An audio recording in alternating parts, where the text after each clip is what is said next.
Black Hollow Road. The name itself was enough to send a shiver down most people's spines. It was one of those local legends, a place whispered about in hushed tones, a ribbon of asphalt cutting through a forest so dense it seemed to swallow the sunlight. They said it was haunted, cursed, a place where the veil between worlds was thin. I never believed in any of that stuff. To me, it was just a shortcut, a way to shave 20 minutes off my long drive home after a late shift. A mistake I would come to regret for the rest of my life. That night, the air was thick with a damp chill that promised rain. The moon was a sliver, hiding behind a blanket of heavy clouds. My headlights cut a lonely path through the oppressive darkness, the ancient trees on either side of the road leaning in as if to share a secret. The silence was absolute, broken only by the low hum of my engine and the crunch of fallen leaves under my tires. I had driven this road a dozen times before, always with a slight sense of unease, but never with outright fear. Tonight was different. The forest felt more alive, more watchful. I was about halfway down the road when I saw her. A figure standing on the shoulder, just at the edge of my headlight's reach. My heart leaped into my throat. Who would be out here, in the middle of nowhere, at this hour? I slowed the car, my hand hovering over the gear shift, ready to speed away. As I got closer, I could make out the details. It was a woman, dressed in what looked like an old-fashioned white dress, the kind you'd see in black and white photographs. Her long, dark hair was plastered to her face by the damp air, and she stood unervingly still, her back to me. My first thought was that she needed help. Maybe her car broke down.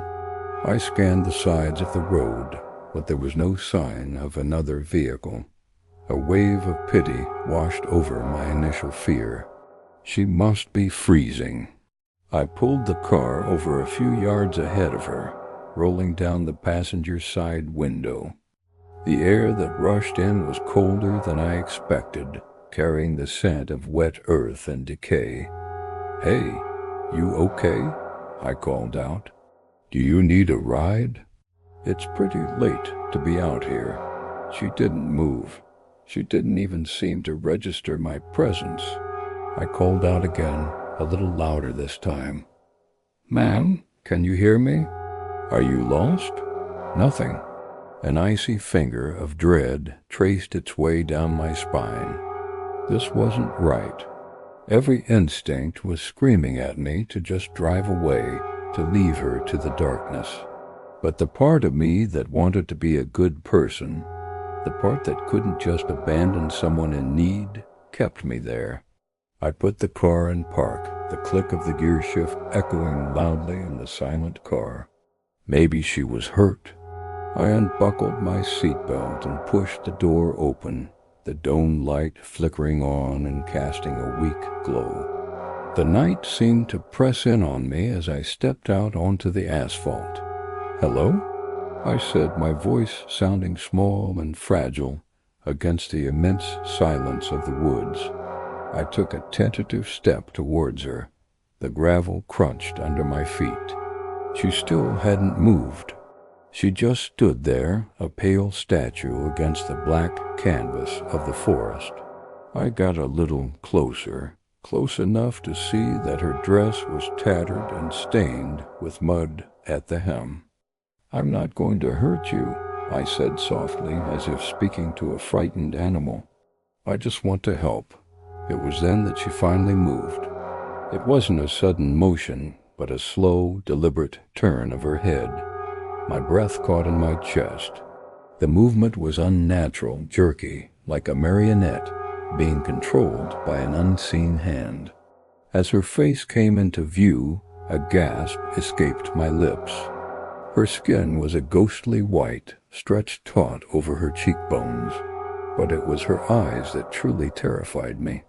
They were empty sockets, two dark pits of nothingness that seemed to absorb the light. And from those empty sockets, a single tear of black, viscous liquid was tracing a path down her pale cheek. My mind went blank with terror. This wasn't a person. This couldn't be real. I stumbled backward, my legs feeling like they were made of lead. I scrambled for my car door, my hands fumbling with the handle. The figure took a step towards me, then another. There was no sound, no crunch of gravel. She just glided over the ground, her white dress floating around her. Her head was tilted at an impossible angle, those black voids fixed on me. I finally wrenched the car door open and threw myself inside, slamming it shut and locking it in a single panicked motion. My hands were shaking so violently I could barely get the key back into the ignition. I risked a glance at the passenger window. She was right there. Her face was pressed against the glass, her featureless eyes staring directly into mine. A silent scream was trapped in my throat. I couldn't breathe. I couldn't think. The glass began to fog up where her face was, and a thin layer of frost spread out from that spot, cracking the window into a spider web of icy lines. I finally managed to turn the key. The engine roared to life, shattering the silence. I slammed the car into drive and stomped on the accelerator. The tires screamed in protest, spinning on the loose gravel before finding purchase. The car lurched forward, and I didn't dare look back. I drove like a madman, my eyes glued to the rearview mirror, expecting to see her pale face appear in the back seat at any moment. The road seemed to stretch on forever, the trees blurring into a solid wall of black on either side. My heart hammered against my ribs, a frantic drumbeat against the hum of the engine. When I finally saw the comforting glow of streetlights ahead, signaling the end of Black Hollow Road, a sob of relief escaped me. I didn't slow down until I was miles away, parked under the bright, sterile lights of a 24-hour gas station. I sat there for what felt like hours, shaking. The image of her empty eyes burned into my memory. When I finally got out of the car, my legs were still weak. I walked around to the passenger side. The window was still intact, no frost, no cracks. But there, on the glass, was a single, small handprint. The fingers were too long, too thin to be human. I never took that shortcut again.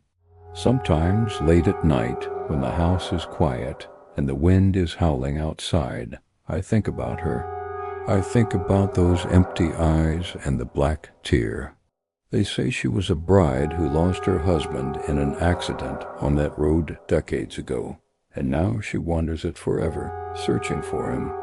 I don't know if the legends are true. All I know is that something is out there on Black Hollow Road, something ancient and full of sorrow. And if you ever find yourself driving there late at night and you see a woman in a white dress, don't stop. Just keep driving.